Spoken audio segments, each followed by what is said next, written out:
if you ask the question, why are some drugs legal and others illegal? Why are cigarettes and alcohol legal and pharmaceuticals in the middle and these other drugs, marijuana, other ones illegal? Some people sort of inherently assume, well, this must be because there was a thoughtful consideration of the relative risks of drugs. And, but then you think, well, that can't be, because we know alcohol is more associated with violence than almost any illegal drugs, and cigarettes are more addictive than any of the illegal drugs. I mean, heroin addicts routinely say it's harder to quit cigarettes than it is to quit heroin. So it's not as if there was ever any kind of National Academy of Science that 100 years ago decided that these drugs, these ones had to be illegal and those ones legal. And it's not as if this is in the Bible or in the Code of Hammurabi. I mean, nobody was making legal distinctions among many of these drugs until the 20th century, essentially.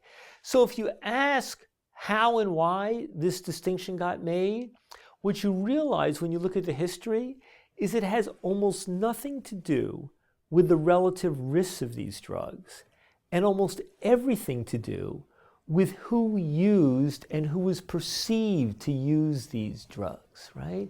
So there was, back in the 1870s, when the majority of opiate consumers were middle-aged white women, throughout the country, using them for their aches and pains and for their, when the time of the month and menopause, and there was no aspirin, there was no penicillin, lots of diarrhea because of bad sanitation, and nothing stops you up like opiates. I mean, millions, many more, much higher percentage of the population back then used opiates than now, but nobody thought about criminalizing it because nobody wanted to put, auntie or grandma behind bars, right?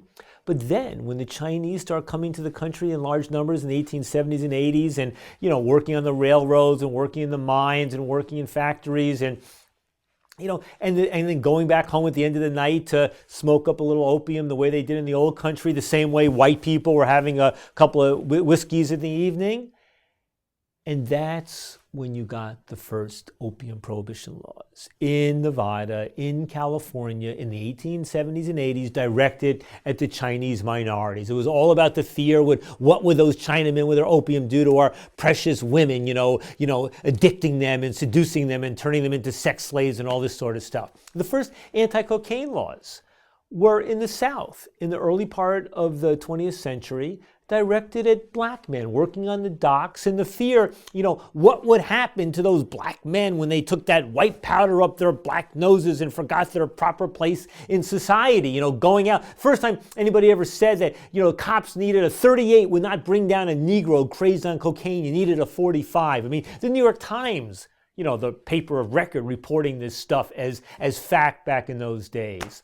That's when you got the first cocaine prohibition laws. The first marijuana prohibition laws were in the Midwest and the Southwest, directed at Mexican migrants, Mexican Americans, taking the good jobs from the good white people, going back home to their communities, smoking a little of that funny smoking, marijuana, reefer, cigarette. And once again, the fear, what would this minority do to our precious women and children? So, it's always been about that. Even alcohol prohibition was to some extent a broader conflict between the white Americans and the not-so-white Americans, right? The white Americans coming from Northern and Western Europe in the 18th, early 19th century with all of their stuff, and then the not-so-white Americans coming from Southern Europe and Eastern Europe in the late 19th and early 20th century, bringing with them their beer and their vino and their Schlivowitz, right? It was all about that type of conflict. And it wasn't as if the white Americans weren't also consuming. It's just many of them knew that when you criminalize a vice that is engaged in by a huge minority of the population, and you leave it inevitably to the discretion of law enforcement as to how to enforce those laws are not typically going to be enforced against the whiter and wealthier and more affluent or middle-class members of society. Inevitably, those laws will be disproportionately enforced against the poorer and younger and darker-skinned members of society. So to some very good extent, that's really what the war on drugs has been about.